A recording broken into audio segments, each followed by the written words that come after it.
We're following new developments in the deadly implosion at a Longview paper mill. We just learned a second person has been confirmed dead. Another 8 people, including a firefighter, are recovering from injuries. 9 others are still unaccounted for. We're waiting to learn more details during a 1 o'clock press conference. We'll bring that to you live when it happens. Overnight, we learned more about one man who had passed away. Gilbert Bernal was an electrician who worked for the Nippon Dynawave for 15 years. He's described as a dedicated family man and known as everybody's friend. Right now, King 5's Drew Mickelson is in Longview with the latest on recovery efforts. Drew? Well, Sharon, we just got an update from first responders who tell us today is going to be recovery day here in Longview. As you mentioned, 9 of those employees from Nippon Dynawave remain unaccounted for. We saw some of the recovery crews arriving earlier this morning, including members of the Washington State National Guard. They are here along with investigators from the U.S. Chemical Safety and Hazard Board.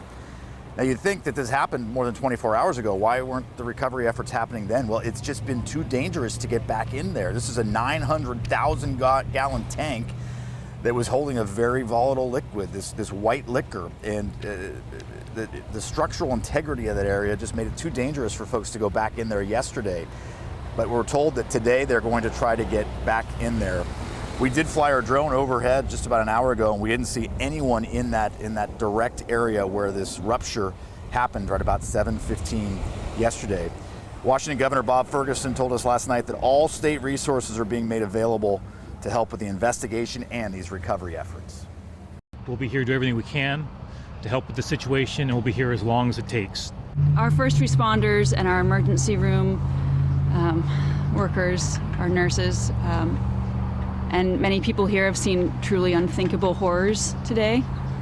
And so as we pursue the dual imperative of getting answers, I'm profoundly encouraged by how many people are checking in on each other.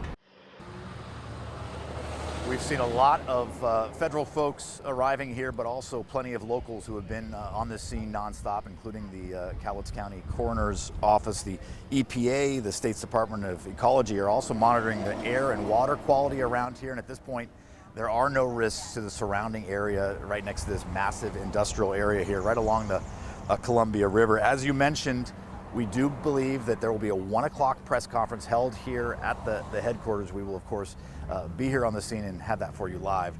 And we may, at that point, find out some of the more totals as far as names go and the casualties and how many, if any, others have actually been accounted for out here.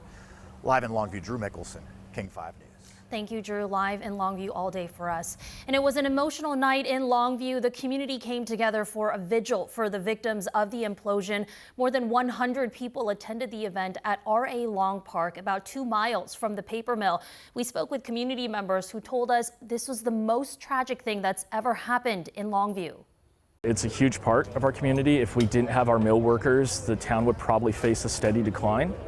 They're hardworking people. I was taught in the old days not to really cry, but men do cry sometimes when real tragic things happen. I had a few tears at this vigil because it was so sad. Community members are still waiting to learn if they know the victims who are still missing. They're hoping for more answers in the next few days. Coming up in our next half hour, we'll dive deep into Nippon Dynawave and its history of workplace safety violations. Stay with King 5 for the latest on the situation over there, both on air and on the King 5 app. The app is free to download for your phone and TV.